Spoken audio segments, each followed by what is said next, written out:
Bueno, espero que hayan estado muy bien. ¿Cómo les fue esta semana? Espero que hayan podido estudiar la palabra, les haya ido bien en sus trabajos, en sus vidas familiares.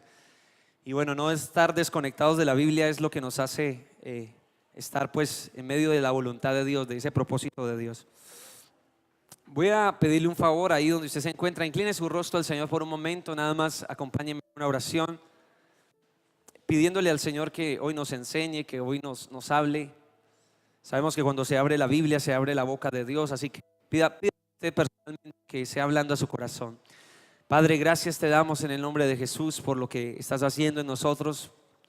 Ahora en este tiempo de vigilia, Señor, queremos dedicar una hora, algo pasada de la hora, Señor, que son cortos minutos cuando se trata de aprender de ti, de conocer de ti, Señor. Quisiéramos dedicar más tiempo a tu palabra, pero estamos aprendiendo a hacerlo, Señor. Gracias por esta vigilia, Señor. Presentamos hoy el último tema de esta serie, Señor. Te pido que de manera clara en esta noche yo pueda entender y conocer más acerca de la Trinidad. Hoy pueda acercarme más a tu corazón, Señor, más a tu palabra.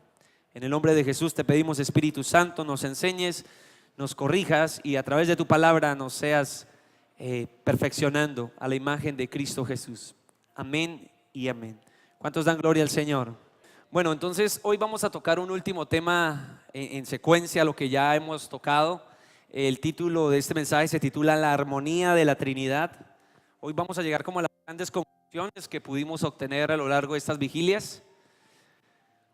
Yo creo que es la serie más larga que hasta ahora hemos visto en esta iglesia. Esperamos hacer muchas más para estudiar a profundidad. Yo soy de los estudiantes de la Biblia que digo 40 minutos para mí no son suficientes en un tema. Hay muchas cosas que aprender acerca de cualquier tema en la Biblia, ya sea la oración, ya sea el pecado, el amor, cualquier tema en la Biblia es muy profundo. De hecho, esto de la Trinidad logramos como cuando usted va al mar o va a la piscina, apenas toca con el pie una probadita del agua. Hay mucho más seguramente. Hoy es la sexta predicación con la que culminamos, titulada La armonía de la Trinidad. Bueno, la idea de todo esto es poder ver a las tres personas distintas interactuando de manera unánime, de manera conectada, de manera relacional, sin necesidad de confundir que una de ellas es igual a la otra. No, son tres personas muy distintas, cualidades particulares como cualidades también grupales, pero son distintas personalidades. Así que hemos podido llegar a un punto de madurez. Espero que en esta noche ya nosotros entendamos muchas ideas acerca de la Trinidad. Nos tomamos el tiempo de hablar, de estudiar la persona del Padre, del Hijo y del Espíritu Santo. Comprendimos muchos atributos personales de cada uno de ellos. Vimos un estudio, un resumen de cómo aparecían en la historia. La vigilia pasada hablamos del Espíritu Santo en el Antiguo Testamento, el Espíritu Santo en el Nuevo Testamento y aún en nuestros días. Y bueno, la idea de todo esto es ya comprender de una forma más madura ciertas ideas que vamos a tocar.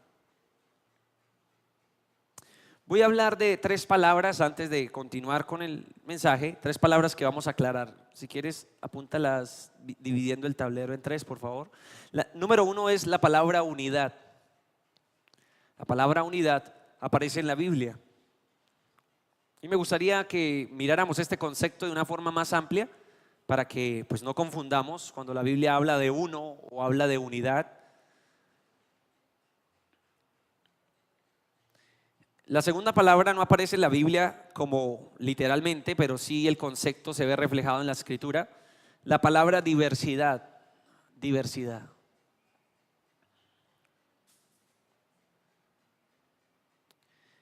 Y finalmente,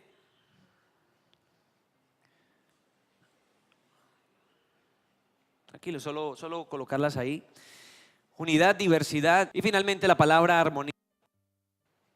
Son tres palabras que nos van a dar mucha claridad a lo largo de todos estos pasajes bíblicos. Término número uno, la unidad. Quiero dar un pequeño concepto que lo vamos a estar estudiando a lo largo de los textos bíblicos que vamos a explorar esta noche. Pero la unidad la podemos resumir en la idea de un equipo. La unidad no significa que sea una persona. Tú puedes hablar de una unidad refiriéndote a un solo elemento, pero cuando la Biblia habla de unidad, se puede estar refiriendo a las dos. Ya sea refiriéndose a Dios el Padre, determinadamente como uno, o puede estar refiriéndose a ¿qué? A Dios en plural, que es lo que hablamos, Dios en esencia, no Dios como una sola persona, sino Dios en esencia. La Trinidad es la doctrina que enseña que tres personas distintas, divinas, son un solo Dios. Entonces, ¿cómo entender Deuteronomio 6:4 que dice: oye Israel, Jehová tu Dios uno es? Esa unidad no implica una sola persona. La mayoría de personas que toman el texto de manera quizás rápida, sin mirar los contextos bíblicos, creen que cuando la Biblia habla de un solo Dios, se está refiriendo solo a una persona. Y no es así. Entonces empezamos a comprender que uno o unidad no significan una sola persona. En la Biblia aparece este término también refiriéndose a varios. Por eso yo le hago la pregunta a los cristianos: ¿ustedes creen, cuántos de los que están aquí, levánteme su mano, son politeístas? Es decir, creen en varios dioses. Levánteme su mano. ¿Quiénes de los que están aquí son monoteístas? ¿Creen en un solo Dios? Bueno, con preocupación veo que algunos no levantan la mano ni en la una ni en la otra. Ese es el desafío de la Trinidad. Que la Biblia habla de uno, pero la Biblia también habla ¿de qué? De tres. Y creo que en estas vigilias hemos mirado que cada uno de ellos tiene diferencias. Pero la Biblia también nos habla que cada uno de ellos funciona en una unidad. Por eso se le llama un solo Dios. No creemos en tres dioses, no. El Padre, el Hijo y el Espíritu Santo son un solo Dios. Y es un desafío a nuestra lógica, pero cuando empezamos a estudiar la Biblia, vemos que es la única explicación a la teología bíblica de la Trinidad. Entender que tres son uno en esencia. Entonces vemos una unidad de tres. Es como una frase que resume todo este concepto: una unidad de tres. ¿Cuántos dan gloria al Señor? Hablemos un poco del término diversidad. Así como ellos son uno, son unidos, trabajan en equipo, la Biblia no dice que el Espíritu Santo estuvo en desacuerdo con el Padre o que el Hijo no quiso obedecer al Padre. No, los tres ¿qué? Estaban en un mutuo acuerdo. Los tres trabajaban en etapas distintas de la historia. Los vemos influenciando en la humanidad para un mismo propósito.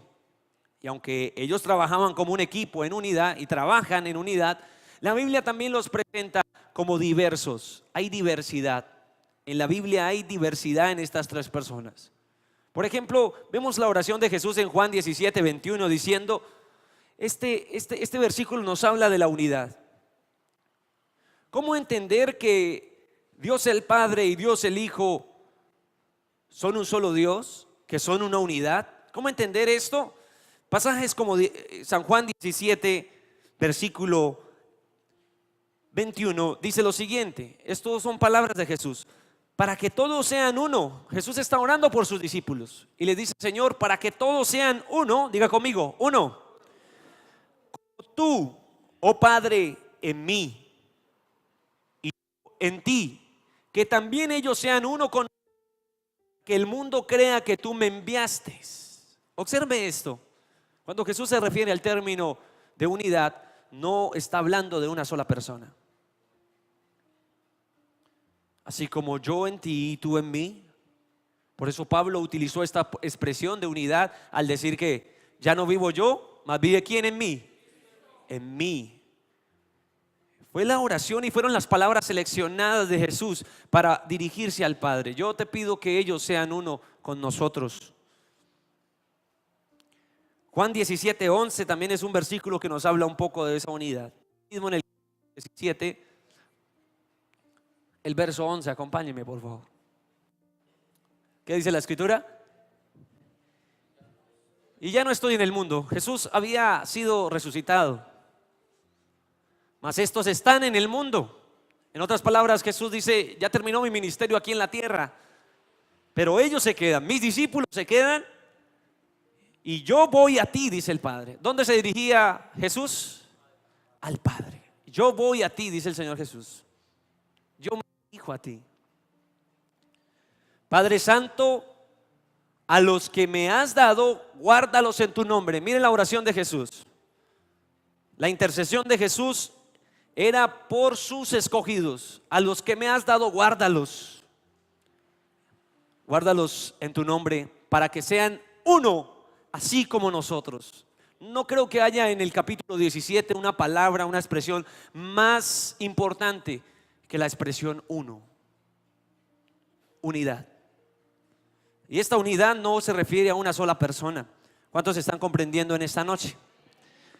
Pero también hay diversidad. Así como Cristo enseña que la iglesia es una, hay diversidad en sus miembros. Así como la Trinidad es una, en otras palabras, una triunidad, así como Dios es uno solo, Dios también se refleja en tres personas distintas. ¿Alguien está empezando a comprender esto? Ahora, ¿cómo podemos comprender estas dos palabras unidas entre sí? Ya sabemos que fue que fue el Padre quien envió a Jesús. Ya sabemos que Jesús rogó al Padre para que enviara al Espíritu Santo. Los vemos actuando de forma diversa. El Espíritu Santo no fue el que murió en la cruz, ni el Padre fue el enviado, no. Los vemos actuando de forma diversa, los vemos unidos, como lo acabamos de leer en Juan 17. Pero ahora, ¿cómo entender la armonía de estas dos cosas a la vez? Los planes de Jesús eran los mismos del Padre. Los planes del Espíritu Santo aquí están siendo acordes a lo que Jesús advirtió o enseñó. En esta noche nos corresponde mirar a fondo la relación, la armonía. ¿Qué significa armonía? Significa equilibrio, que todos trabajan en pro de un mismo propósito. Algo armónico en la música quiere decir que combina, que se da, que es una perfecta pareja, que realmente combinan los unos con los otros. Hay armonía, hay una correcta relación. ¿Alguien está entendiendo esos tres términos, por lo menos de manera general? Gloria a Dios por esos dos amenes. En esta noche entonces vamos a profundizar eso. No son tareas independientes que no tienen ninguna relación con las demás tareas. No es que la muerte de Cristo no tiene nada que ver con las decisiones que toma el Padre o el Espíritu Santo. No son tareas desconectadas. En realidad son tareas personales que cada uno de ellos desarrolló, pero que tienen una relación, una armonía muy profunda, más allá de lo que imaginamos. Si yo le hiciera la pregunta a usted, a ver qué tanto conoce la armonía de la Trinidad, sería una pregunta como: ¿en qué influenció el Espíritu Santo en el ministerio de Jesús? O le podría preguntar: ¿qué relación tiene Jesús con el Padre, además de que lo envió? ¿Conocemos más que lo sencillo que vemos a primera vista? Así que es necesario mirar un poco más la armonía en profundidad. La Trinidad trabajando en armonía. Yo quiero que anote esa expresión: la Trinidad trabajando en armonía. Los Jesús solos enseñan una persona actuando en armonía, pero la Biblia enseña una Trinidad actuando en armonía. Los autores han llegado a esta reflexión que le acabo de decir, no por sí mismos, sino como desarrollo lógico de lo visto y experimentado en la vida de Jesús. Mire el principal argumento con que hoy vamos a empezar a estudiar la armonía de la Trinidad es la misma vida de Jesús. La experiencia de Jesús en la tierra. Esos 33 años de vida en esta tierra. Aún desde niño, claramente empezamos a ver. El primer argumento entonces es la experiencia de Jesús mismo, quien poco a poco se les aparece como una revelación divina. Es Jesús quien revela el plan del Padre, es Jesús quien revela la intención de que el Espíritu de Dios viniera a la tierra, es Jesús quien expresa de manera clara la Trinidad. Por lo que se puede adelantar o decir que la doctrina de la Trinidad, su armonía, no arrancan propiamente con los apóstoles. Escúcheme bien, porque hay gente que dice, no, eso de la Trinidad se lo inventó Atanasio, esto de la Trinidad se lo inventó San Pedro. No, no, no, la Trinidad empieza con la persona de Jesús. Hubieron hechos en la vida y testimonio de Jesús que son innegables para entender la Trinidad. Yo no quiero que se me desconcentre. Ni siquiera la primera comunidad cristiana desarrolló la idea de la Trinidad, sino que es a partir del acontecimiento único de la vida de Jesús de Nazaret que se revela el amor del Padre, la obra del Espíritu a favor de todos los creyentes. ¿Cuántos dan gloria al Señor? No se puede dudar que Jesús revela esa armonía sobre el fundamento de la fe monoteísta del pueblo de Israel. Escúcheme bien, Jesús no vino a enseñar que eran tres dioses. Lucas, el apóstol Pablo eran hombres muy entendidos. Hasta un tonto sabe diferenciar entre uno y tres. Pero esto no es porque se les ocurrió inventar la doctrina de la Trinidad. Esto es revelación de Dios. Y lo que Lucas o lo que los escritores bíblicos del Nuevo Testamento hablan de la Trinidad es un testimonio de que tres personas distintas trabajan en una misma armonía, que se describen evidentemente. Vamos a empezar con pasajes que me tomé la tarea de seleccionar por ser quizás un poco más claros a nuestro entendimiento, y vamos a empezar con Hechos 10:38.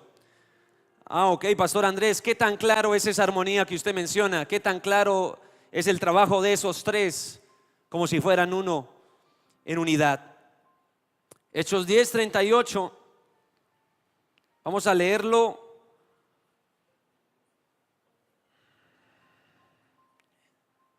Uno de los pasajes más gloriosos, en otras palabras, donde encontramos mayores sermones de contenido teológico hecho por los apóstoles, es el libro de Hechos. Es un libro que revela la obra del Espíritu Santo, revela la obra del Padre y revela la obra del Hijo. Miremos este pasaje. Como Dios ungió con el Espíritu Santo y con poder a Jesús,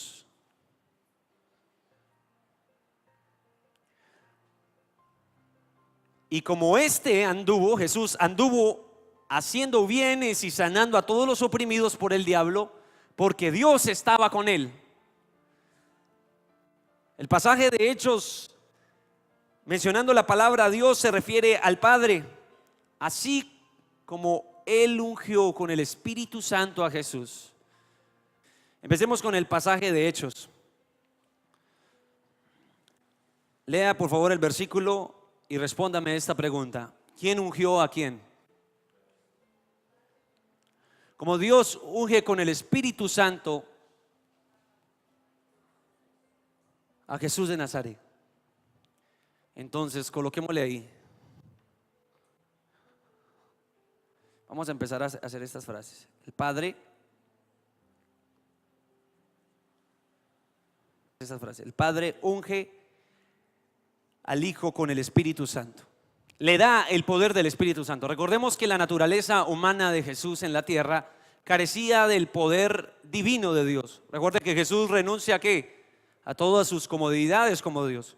Cuando la Biblia dice que Él se hizo como hombre, es porque se despojó de sí mismo. Su naturaleza divina quedó impotente en la medida que se hizo un mortal. Esto significaba que era dependiente de la fuerza que el Padre le daba. ¿A través de qué persona? Por eso ves en el bautismo de Cristo descendiendo ¿a quién?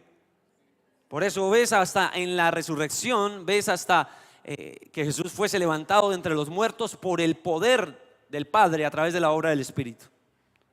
Ves una dependencia de Jesús, de ese poder que el Padre daba a través del Espíritu Santo. Es increíble que cuando Jesús desciende a la tierra, los tres estaban trabajando tan unidos que inclusive la expresión que Jesús encuentra al sentirse maldito y abandonado en la cruz fue: ¿por qué me has qué? Él estaba tan acostumbrado a sentir al Padre, al Espíritu sobre él, que costaba creer en ese momento de maldición estando en el madero. ¿Cuántos dan gloria al nombre del Señor? En este pasaje hay 4 personajes. ¿Sí? ¿Ya los logró ubicar? No 3 sino 4. ¿Cuáles 4? Dios. Hay traducciones bíblicas como la TLA que dice Padre, Hijo y Espíritu Santo, y además ¿quién? Entonces no podemos estar hablando de la misma persona, porque si usted tomara todos estos como una sola persona, estaría diciendo: el Padre es el mismo diablo, y el diablo es el mismo Hijo, y el Hijo es el mismo Espíritu Santo. Porque eso es lo que parecen dar como evidencia a las personas que creen en que la Trinidad es realmente una sola persona. Una sola persona. Toman cualquier versículo y no importa si se están mencionando a los 3, los hacen ver como si fueran realmente solo una persona, cuando son 3 personas distintas. ¿Cuántos dan gloria al nombre del Señor? Entonces es un reto para ellos interpretar Hechos capítulo 10. Aparecen 4 personajes descritos, pero con una clara diferencia. ¿Cuántos dan gloria a Dios? Pedro resume su sermón en el capítulo 2 de Hechos en una poderosa declaración con certeza. Hechos 2, 32 al 36. Vamos a leerlo aquí. Vamos a leerlo en 2 versiones. Primero empezamos en la versión Reina Valera. Hechos 2, 32.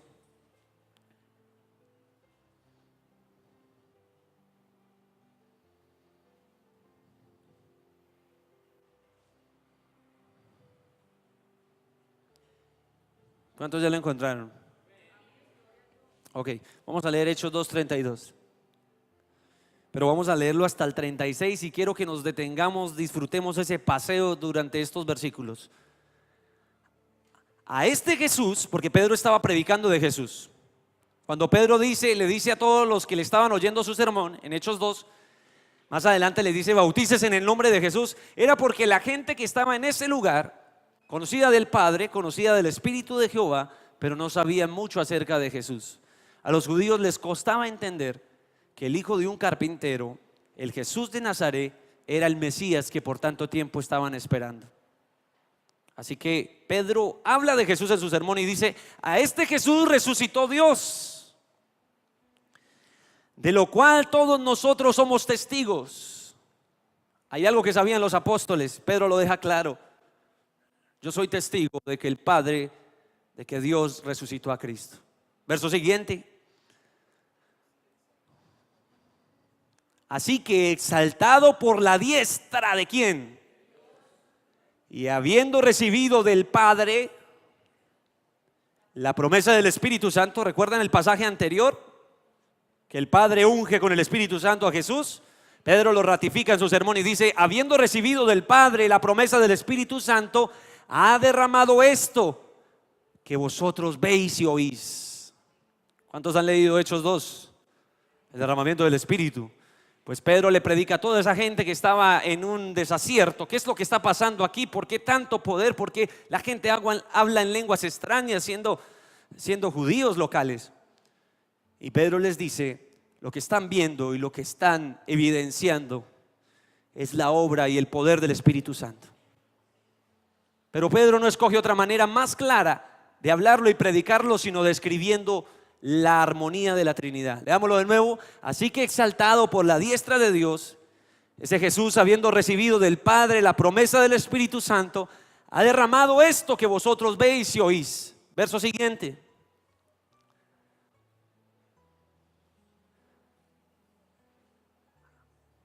Hasta que ponga a tus enemigos. Bueno, aquí en Hechos 2:34 Pedro cita un salmo. ¿Qué salmo cree que cita a Pedro ahí? Vamos a leerlo ahorita. Citó el Salmo de David, capítulo 110, verso 1. Y lo que Pedro da aquí como una evidencia de la Trinidad es que busca al rey David, quien es un personaje del Antiguo Testamento y quien en uno de sus salmos ya estaba advirtiendo de la obra de Dios a través de la Trinidad.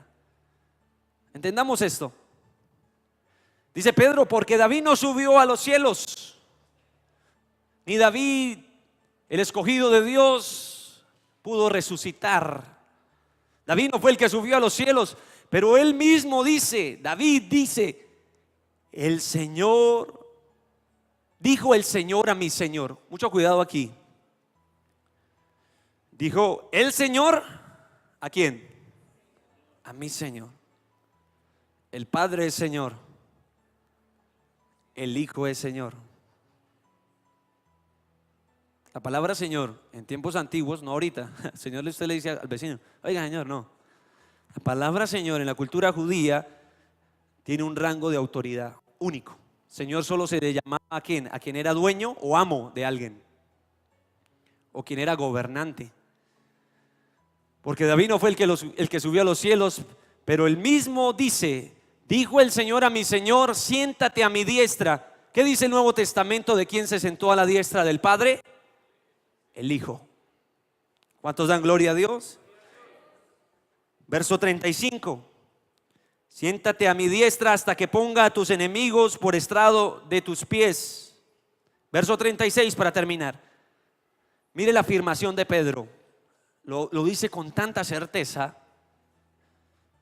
que aparece una palabra al inicio del versículo 36. ¿Cuál es la palabra? No es yo creo, me parece. ¿Cuál es la palabra? ¿Cuál es la afirmación de Pedro? O sea, no pongas en duda esto. Ciertísimamente toda la casa de Israel sepan que a este Jesús a quien vosotros crucificasteis, Dios le ha hecho Señor y le ha hecho ¿qué? Cristo. ¿Cuántos dan gloria al nombre del Señor? ¿Cuál es la afirmación de Pedro? Pedro nos dice en conclusión en Hechos, nos dice que el Padre, colócalo por favor, el Padre ha hecho de Jesús ¿qué? Señor. ¿Y ha hecho qué? ¿Qué significa Cristo en griego? Mesías. Cuando dicen Cristo Jesús están diciendo que Jesús es el Mesías. El Padre ha hecho el Mesías porque Él fue el que lo envió y le ha hecho Señor. El libro de Hebreos dice, le dio nombre sobre todo nombre. Ningún ángel, ninguna criatura se compara a la magnificencia de Jesús. ¿Cuántos dan gloria al Señor? Mire, hay gente atea que dice, me cuesta entender que la vida de una persona puede salvar y perdonar los pecados de toda la humanidad. De los que han muerto, de los que hoy viven y de los que van a morir. O van a existir, perdón. Y es que esa persona no es cualquier persona, amigo y hermano. Aunque Él se hizo hombre, no crea usted que era cualquier hombre. Era un hombre lleno del poder del Espíritu Santo, ungido por el Padre y hecho Señor y hecho Cristo. ¿Cuántos dan gloria al Señor? Algunos judíos tenían en tan alto concepto a Moisés que el libro de Hebreos se encarga de aclararles que Jesús es mayor que Moisés y que Jesús es mayor que ¿qué? Que los ángeles. Por esa razón nosotros no creemos, o en mi caso personal, no predico que Jesús es el ángel de Jehová del Antiguo Testamento. Porque Jesús no es un ángel. Si la gente dice que Jesús vino antes a esta tierra a traer un mensaje, está diciendo que entonces las profecías de la venida de Cristo a traer salvación ya vinieron antes. Jesús solo ha venido una vez a la tierra a traer ese mensaje a la humanidad. Y lo relatan los evangelios. ¿Cuántos dan gloria al nombre del Señor? ¿Cómo les parece estos versículos que leímos? ¿Qué tal si leemos el salmo que citó Pedro en Hechos 2? Vamos a Salmo 110, versículo 1. Salmo 110, versículo 1. Vean, esto no tiene mayor significado a la persona que no le interesa quién es Dios. Hay gente que cree de Dios lo que quiere creer, lo que quiere oír o lo que le han contado, pero pocos abren sus Biblias para identificar a Dios. Desde el día en que yo empecé a enamorarme de Dios, yo dije, oiga, hay tanta gente que habla tantas opiniones de Dios, que eso es tan cierto como si yo quisiera conseguir una novia preguntándole a todo el mundo quién es ella. A menos de que me dé la oportunidad de tener un encuentro con ella, nunca voy a conocerla. El encuentro personal que un hombre como tú y como yo, una mujer como ustedes, puede tener con Jesús, sencillamente es mirando cara a cara los pasajes bíblicos. Porque en su intento de observar a Dios en los sistemas religiosos se puede desviar tanto que, como dice el dicho, el que no sabe para dónde va, cualquier bus le sirve. ¿Cuántos dan gloria al Señor? Jehová dijo a mi Señor. ¿Sí ve que ese Dios que identifica a Pedro en Hechos 2 no es un Dios cualquiera, sino es ¿quién? Jehová. Jehová dijo a mi Señor: siéntate a mi diestra hasta que ponga a tus enemigos por estrado de tus pies. ¿Cuántos glorifican al Señor? Denle ese aplauso en esta noche.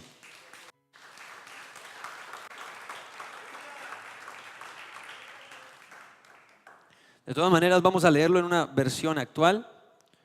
¿Qué nos dice esta versión de lo que acabamos de entender? Todos nosotros somos testigos. Está predicando Pedro y dice: todos nosotros somos testigos de que Dios resucitó a Jesús. ¿Quién resucitó a Jesús? Verso 33, y de que luego lo llevó al cielo y lo sentó a la derecha. Dios le dio a Jesús el Espíritu Santo, y ahora Jesús nos ha dado ese mismo Espíritu, pues nos había prometido. Y esto es lo que ustedes están viendo y oyendo. Sabemos que quien subió al cielo no fue David, pues él mismo dice: Dios le dijo a mi Señor, el Mesías: siéntate a la derecha de mi trono hasta que yo derrote a todos tus enemigos. ¿Cuántos dan gloria al nombre del Señor?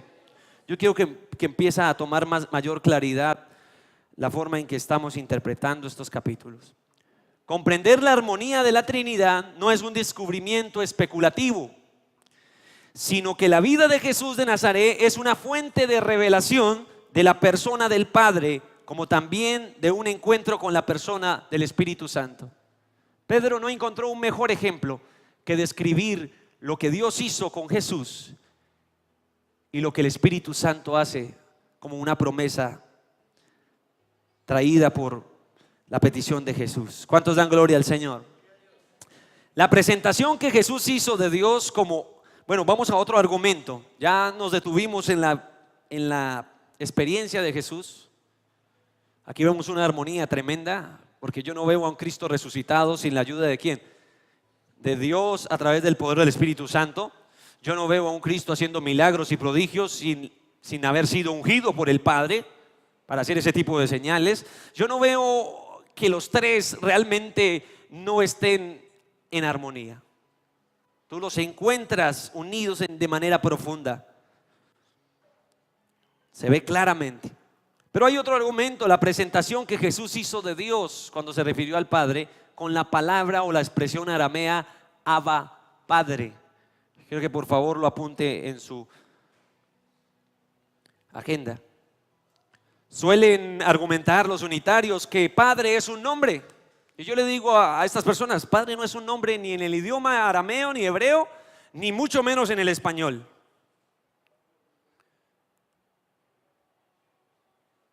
Es que son los nombres de una misma persona. En otras palabras, que Jesús se llama Padre, Hijo, Espíritu Santo. La palabra Padre es un título, no es un nombre personal. ¿Cuántos dan gloria al Señor? Y Jesús identifica a su Padre con esta expresión. Abba es una de las aportaciones más impresionantes que describen una relación importante. Era la manera en que los niños pequeños se dirigían a sus padres. Aún fonéticamente la palabra aramea parece imitar los balbuceos de un pequeño bebé. Esta palabra indica lo siguiente: indica confianza, cercanía, seguridad, ternura, una intimidad sin precedentes. En ninguna visión religiosa usted observa esto. En ninguna religión del mundo usted encuentra que los creyentes se pueden dirigir a ese Dios con tanta confianza. Ahora dice Jesús, yo llamo a Jehová mi Padre, Abba Padre. ¿Y sabe qué es lo más hermoso? Que nos ha dado poder a través del Espíritu Santo para también llamar al Padre, ¿qué? Abba Padre. En otras palabras, nos ha hecho hijos también por medio de la fe en Cristo Jesús. ¿Cuántos dan gloria al Señor? Marcos capítulo 14, verso 36. Les recuerdo que estamos estudiando la armonía de la Trinidad.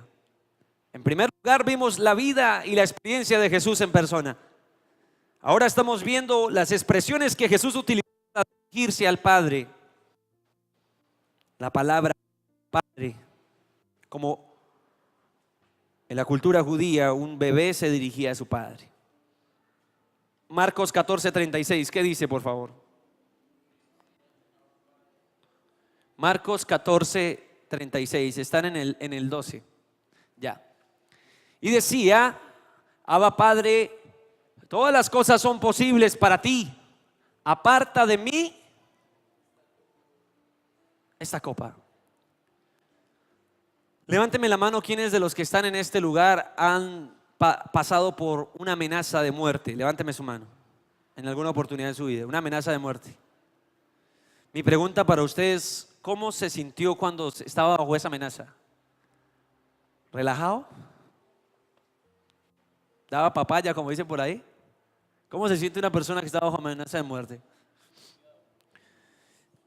En una ocasión a Jesús lo iban a apedrear y lo iban a matar. Si no lo mataba el pueblo, lo mataban los romanos.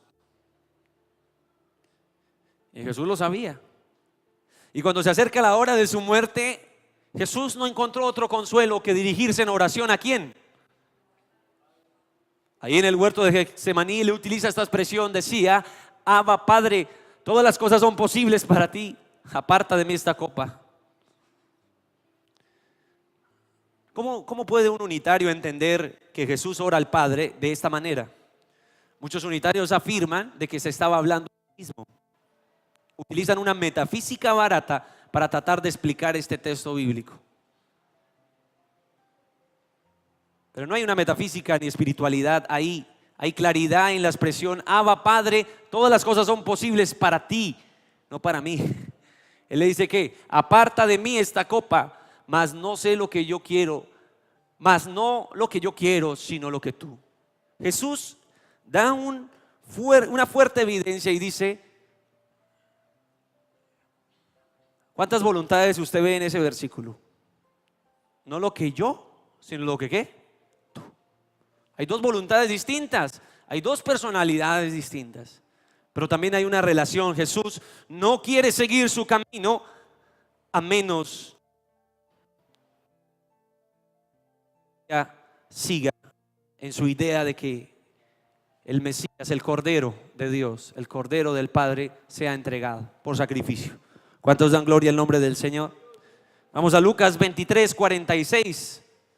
Esta vez vemos para evitar esa dolorosa muerte. No lo vemos clamando papá,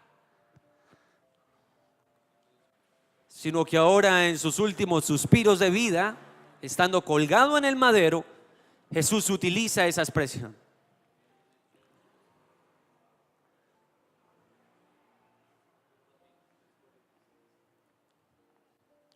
Repito la cita, por favor. Lucas 23:46. ¿Estoy gritando o es mi impresión?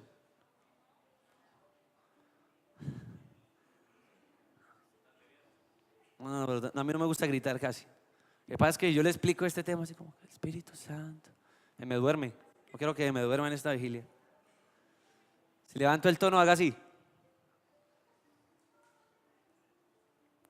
No, la verdad es que yo me lleno de emoción de poder describir al Señor de esta manera. Para mí conocer de la Trinidad es identificar a Dios de una forma tan clara. Y me da oportunidad de hablarle a otras personas que no conocen a Dios. Amén. Vamos claramente con Lucas 23:46. Entonces Jesús, clamando a gran voz, así como cuando yo grito, clamó a gran voz. Obviamente él dijo, Padre, en tus manos encomiendo mi espíritu. Y habiendo dicho esto, ¿A quién encomendó Jesús su espíritu? ¿A su mismo espíritu o a él mismo?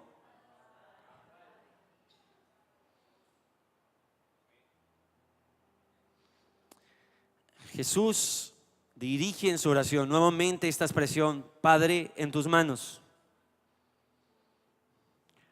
Lucas capítulo 2, verso 49. A mí me parece esto tan importante porque la relación más íntima que yo encuentro en el Nuevo Testamento, en la Trinidad, es la relación paternal entre Jehová Dios y el Hijo, el unigénito de Dios. Lucas 2:49 dice: entonces Él les dijo, ¿por qué me buscáis? ¿No sabéis que en los negocios de mi Padre es necesario estar? Mire, Jesús desde pequeño lo tenía claro. No había una confusión de personalidad o de doble personalidad, como llamarían los psicólogos hoy en día. No. Jesús tenía muy en claro desde su corta edad que su padre no era terrenal.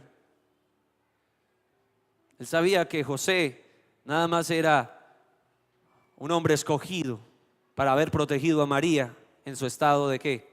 De gestación. ¿Sabe por qué protegido? Porque la mujer que se descubriera como fornicaria o como que embarazada en ese tiempo, la cultura judía merecía ¿qué? La única manera era que José entendiera que su mujer no estaba embarazada de otro hombre, sino de ¿quién? El Espíritu Santo de Dios había engendrado en la matriz de la Virgen María a nada más y nada menos que al Señor Jesús. Entonces Él les dijo: ¿por qué me buscáis? ¿No sabéis que en los negocios de mi Padre me es necesario estar? Ahí no dice que estaba atendiendo la carpintería. ¿Se refiere a qué? A su obra, a su plan. En una ocasión un hombre me dijo: pastor, yo le tengo una pregunta teológica. ¿Por qué Jesús, es verdad eso que dice Discovery Channel, que Jesús se metió ahí con María Magdalena, que eso mejor dicho, y tantos rumores y ideas y teorías acerca de esto? ¿Por qué Él no dejó hijos? Es probable que Él hubiera dejado hijos. Yo le dije: mire, hermano, deje de oír tantas babosadas, ponga de serio y ponga a estudiar su Biblia. La única razón que yo encuentro para decirle a usted que Jesús no tuvo hijos y no tuvo mujer es que su propósito nunca fue venir a hacer familia. El propósito claro de Jesús al venir a la tierra fue ¿cuál? La tarea de ser el Mesías, el enviado de Dios. ¿Cuántos dan gloria al Señor? Aplauda su nombre esta noche, por favor. Vamos a Lucas 10:22. Es otro pasaje, no quiero dejarlos descansar, pero Lucas es un escritor maravilloso que nos revela esta idea. Lucas 10:22. ¿Qué dice Lucas 10:22, por favor? Todas las cosas me fueron entregadas ¿por quién? Mire, no estamos leyendo los mismos de Juan, no estamos leyendo los mismos de siempre. Estamos leyendo evidencia a lo largo de todo el Nuevo Testamento. Y es en esta ocasión Lucas quien dice: todas las cosas me fueron entregadas ¿por quién? Y nadie conoce quién es el Hijo sino el Padre. En otras palabras, este conocimiento es un conocimiento profundo. Nadie conoce quién es el Hijo sino el Padre, ni quién es el Padre sino el Hijo, y aquel a quien el Hijo lo quiera revelar. Escúcheme bien, en otras palabras, Jesús revela al Padre porque Él lo conoce como nadie lo conoce. En Juan 14, cuando Felipe le dice: Señor, muéstranos al Padre y nos basta, Jesús le dice: me sorprende su pregunta, porque quien me ve a mí ve al Padre. Pero Él no le estaba diciendo que Él era el Padre, le está diciendo: yo soy el único que lo conozco y soy el único que puede darlo a conocer. ¿Alguien está entendiendo en esta noche? Soy el único que lo voy a conocer. Tú no necesitas ver el resplandor del Padre para entender quién es el Padre. Yo soy evidencia del amor del Padre. Es más, yo le hago la pregunta a usted, una pregunta simple y práctica. ¿Conoceríamos nosotros el amor de Dios de manera profunda si Jesús no hubiera venido a la tierra a entregar su vida en salvación? No tendríamos ni idea de la profundidad del amor de Dios. Nos tocaría como los panteístas en la India o en el Oriente. Algunos en su confusión de no tener un conocimiento profundo de Dios dicen: Dios está en los árboles, Dios está en la montaña. Entonces, si tienes un hijo, necesitas pasarlo por ciertos animales. Hay veneración a la creación antes que al creador. Eso es normal cuando no hay una revelación clara de Dios. Pero Jesús vino a la tierra para darnos esta revelación. ¿Cuántos dan gloria al nombre del Señor? Todas las cosas me fueron entregadas por mi Padre, y nadie conoce quién es el Hijo sino el Padre, ni quién es el Padre sino el Hijo, y aquel a quien el Hijo lo quiere revelar. Jesús nos revela la persona del Padre de forma clara. ¿Cuántos dan gloria a Dios?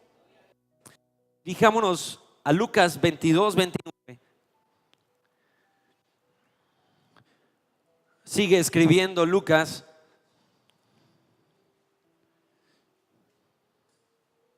Vale la pena decir, Lucas es el único personaje bíblico que no es de nacionalidad judía. Lucas es asirio.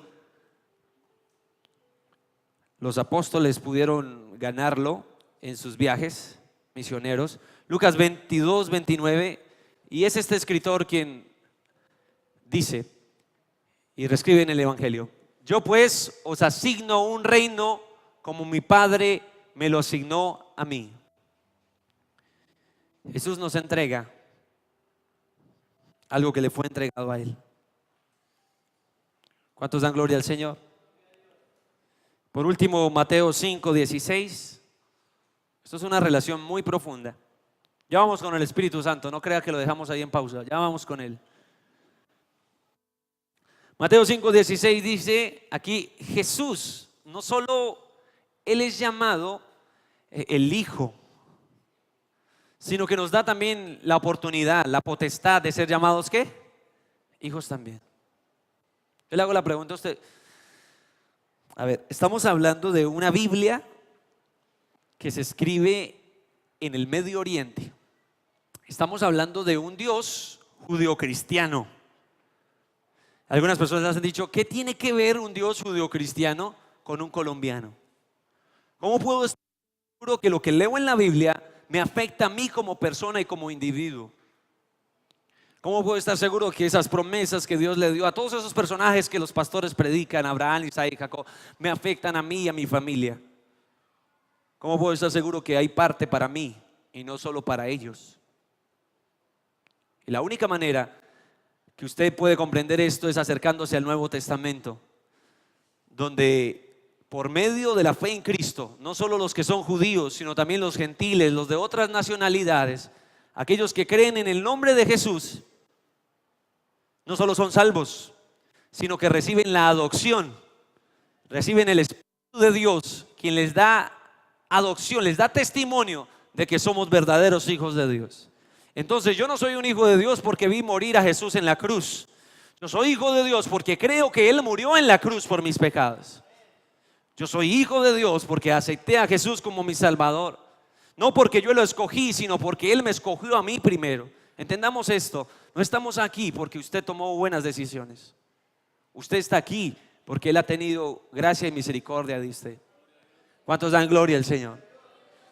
Así alumbre vuestra luz delante de los hombres, para que vean vuestras buenas obras y glorifiquen a vuestro Padre que está en los cielos. Jesús le dice a sus discípulos: tienen que comportarse bien con buenas obras para que la gente dé testimonio y glorifiquen a vuestro Padre. Jesús llama a su Padre, pero también le da la oportunidad o el privilegio de que nosotros, como sus discípulos, le llamemos a Jehová nuestro Padre.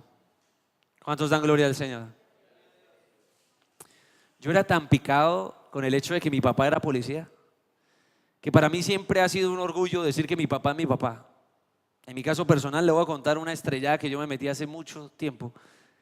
Estábamos en el Parque de las Cigarras y uno de niño suele ser muy travieso. Yo me subí a un árbol y empezamos a lanzar pepas a toda la gente que pasaba por ahí con mis primos.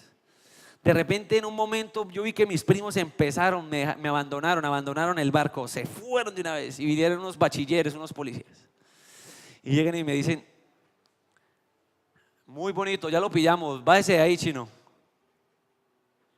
Yo llego y me bajo así todo importante. Espéreme, ¿cómo me está hablando usted a mí?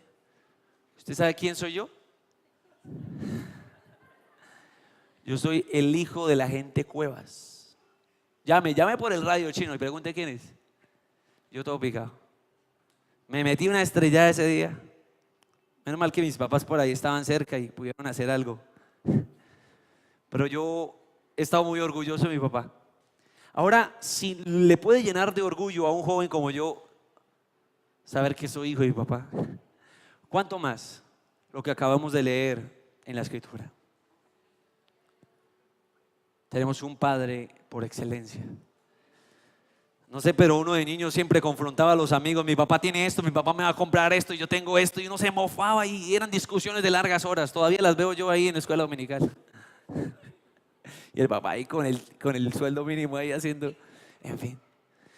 Pero nuestro Padre es el Rey del universo, el Dios creador de todas las cosas. Yo no sé qué significa eso para usted, pero yo creo que es el más de honor que puede tener una persona. ¿Cuántos dicen amén? No solo somos criaturas hechas por Dios, somos hijos de Dios. Y eso es algo que no puede decir todo el mundo. Todo el mundo es criatura de Dios, pero solo aquellos que creen mediante la fe en Cristo han venido a ser hechos, ¿qué? Hijos de Dios. Aplauda su nombre en esta noche. Vuestro Padre que está en los cielos. Encontramos una paternidad única en cuanto al Padre y su primogénito Jesús. Juan 20:17, por favor. Y vamos a tocar el Espíritu Santo desde un enfoque relacional, la paternidad entre Jesús y el Padre. Vamos a tocar la idea del Espíritu Santo también. Esto está seriamente ligado. Jesús le dijo, no me toques porque aún no he subido ¿a dónde? Él no dijo, no me toques. Ay, me quieto. No dijo, no me toques porque no he subido. Aún no me he encontrado. Mas ve a mis hermanos y diles, subo a mi Padre y a vuestro Padre. Qué bonito que utiliza la expresión vuestro también. Ve y cuéntale a mis hermanos y diles que subo a mi Padre y a vuestro Padre, a mi Dios y a vuestro Dios. Jesús tiene un Dios, lo reconoce. Su Padre es Dios. No solo es Dios, no solo el Padre es Dios para Jesús, sino que también es Padre, sino que también es todo esto que estamos afirmando, Abba Padre. Vamos a ver de qué tiene que ver este versículo de que no me toquéis porque voy al Padre con el Espíritu Santo. Vamos a ver, yo veo una analogía, una comparación en Juan 16:7, porque está el mismo Jesús diciendo una expresión también como que es necesario algo. No me lo pidas a mí, espérate. Aquí vemos una analogía sencilla. Juan 16:7 dice, pero yo les digo la verdad, os conviene que ¿qué? ¿Por qué le convendría a los discípulos que Jesús se fuera? Porque si no me fuera, el Consolador no vendría a vosotros. Mas si me fuere, ¿qué dice? No solo es hermoso comprender que Jesús regresaba al Padre, sino que dice es necesario que me vaya para que venga el Consolador. El otro Consolador descrito en Juan 14 también. ¿Cuántos dan gloria al nombre del Señor? La relación entre el Señor Jesús y el Espíritu Santo es tan fuerte. Tenemos 1 Corintios 12:3 que dice, por tanto os hago saber que nadie que hable del Espíritu de Dios llamaría maldito a Jesús. Y nadie que puede llamar a Jesús Señor, nadie puede llamar a Jesús Señor por el Espíritu Santo. Esto es una armonía, una sincronía entre los tres, muy profunda. En otras palabras, yo podría afirmarle a usted, si usted no tiene el Espíritu Santo, tiene 100% de probabilidades que no ha creído en Cristo. Si usted no cree en el Señor Jesús, en el nombre del unigénito Hijo de Dios, tiene 100% de probabilidades que no conoce quién es el Padre. ¿Cuántos dan gloria al Señor? Aquí hay serias preguntas, porque a mí me han dicho: ¿tú crees que un unitario se condena? ¿Tú crees que un se condena? Y yo no voy a entrar a condenar y a juzgar. Hablemos que todos los sistemas religiosos podrán tener ciertas diferencias, pero en cuanto a Dios no se puede tener diferencia, porque tú haces una diferencia de Dios y cambias a tu Dios. Mi Dios no es el mismo de los católicos, porque no es un ídolo. Mi Dios no es el mismo Alá, porque el mío resucitó. El mío no es Mahoma. El mío no es algo parte de la naturaleza que perece y se acaba. El mío es eterno y soberano, tal como el Evangelio lo describe. ¿Cuántos dan gloria al Señor? 1 Corintios 12:3, perdón.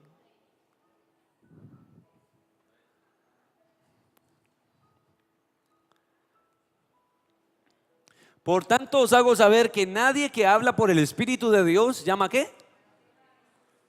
Mucho cuidado con esto, porque hoy hay pseudo sectas, grupos religiosos que no creen en Jesús.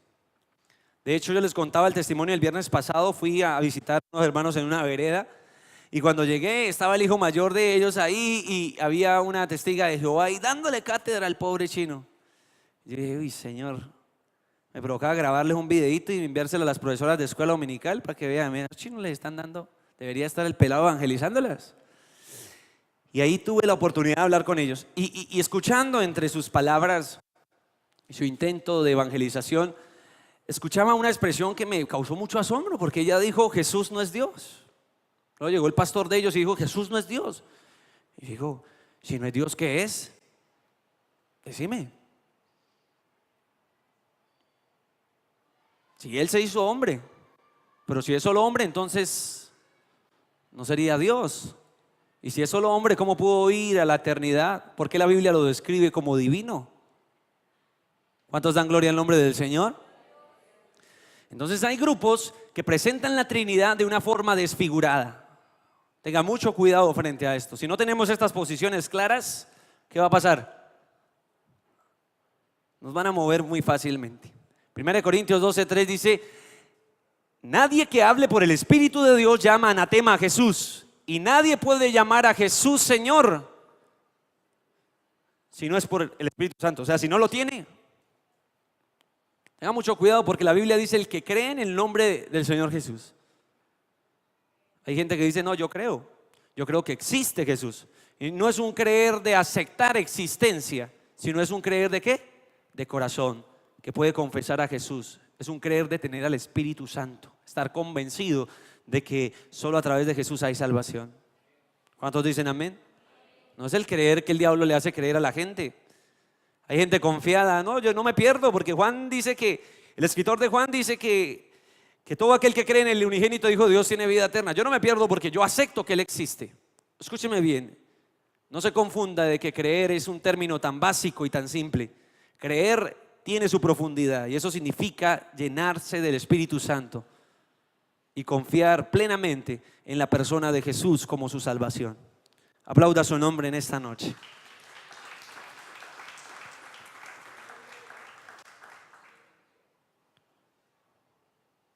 Exactamente, solo podemos el Señor Jesús Señor por medio del Espíritu Santo. El Espíritu de Dios es una promesa para vivificarnos, al igual que lo hizo con Cristo. Romanos 8:11. Ya estoy terminando, por favor, tengan paciencia.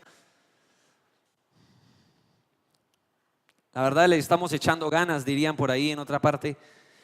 Estamos haciendo esto con mucho amor para que por lo menos puedan quedar registros en sus libretas, en sus agendas, en un audio, y podamos compartirlo con muchas personas. Hace poco vino una amiga a pedirme oración. Ella se iba para Estados Unidos y me dijo: tengo algo serio, Andrés, además de mi viaje. Mi novio hemos tenido un noviazgo largo y mi novio siempre ha sido unitario y creo que ya llega al punto donde tenemos que hablarlo. Pero yo no me siento segura de casarme con un hombre que va a diferir en mi fe en cuanto a este punto. Creo que va a ser todo un tormento tener una relación así. Y bueno, yo oraba por ella y le decía, primero estudia el tema, porque ni siquiera has podido evangelizar a tu novio, porque tú ni siquiera sabes del tema. Entonces, si esa relación Dios la va a permitir para que ustedes lleguen a ser marido y mujer, yo creo que la única manera es que usted empiece a darle a conocer esa Trinidad a su novio. ¿Cuántos dan gloria al nombre del Señor?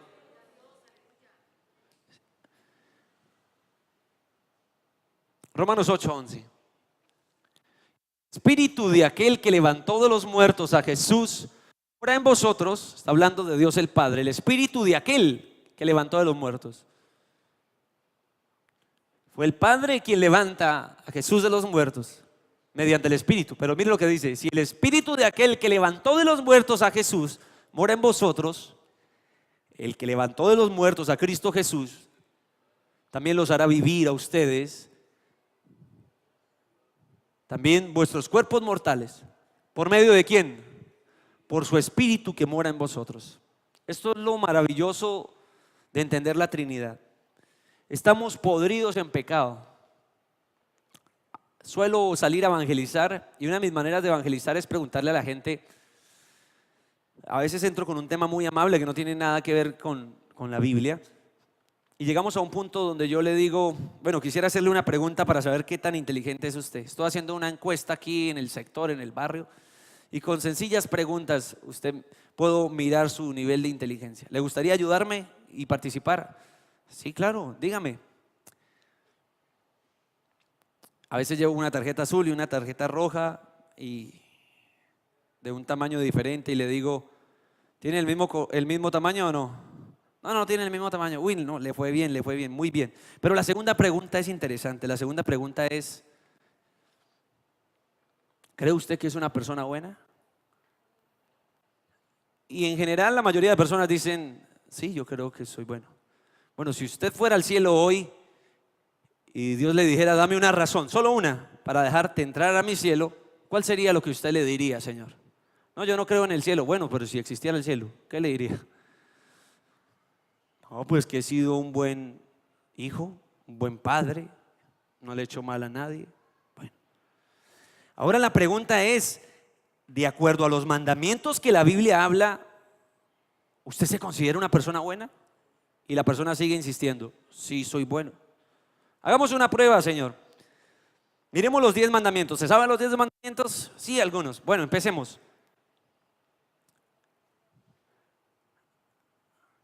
¿Ha dicho usted alguna mentira a lo largo de su vida? No, ninguna. Ya me está diciendo la primera, Señor. Bueno, no, pero pasemos ese. ¿Alguna vez usted ha codiciado algo que es de su prójimo? El carro, el negocio o la mujer.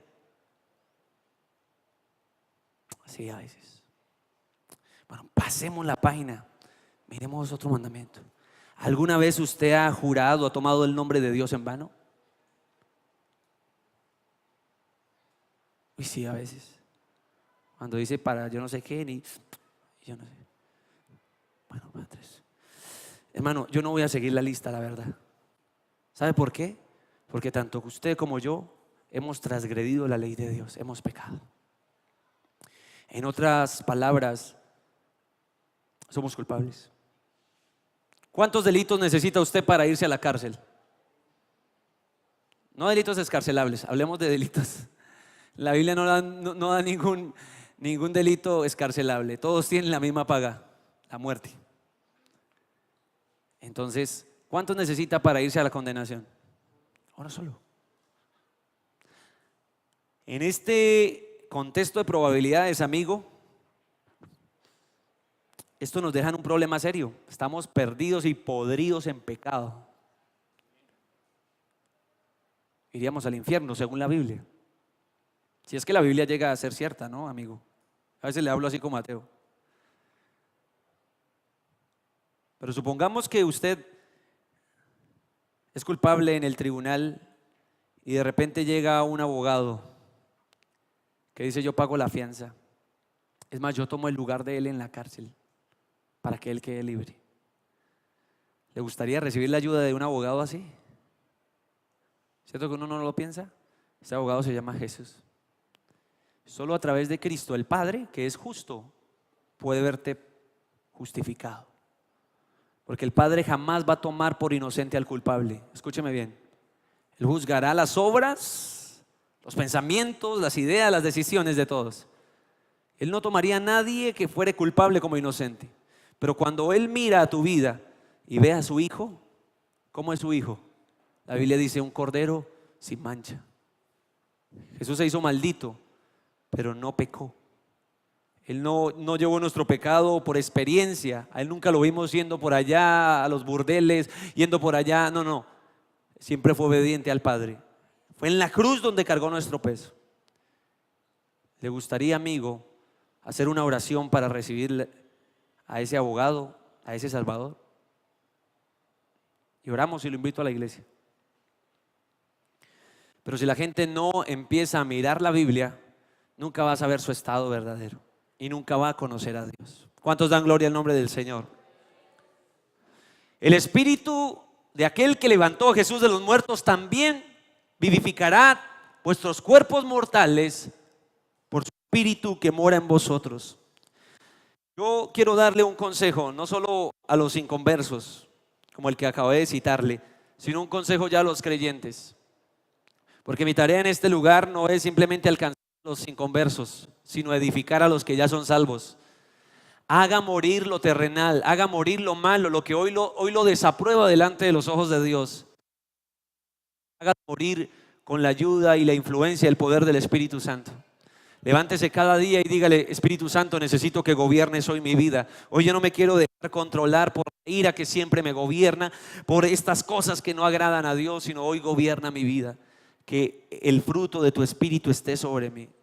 Si no es a través del Espíritu Santo, creo que nunca podemos llegar a reconocer a Jesús como nuestro verdadero Salvador.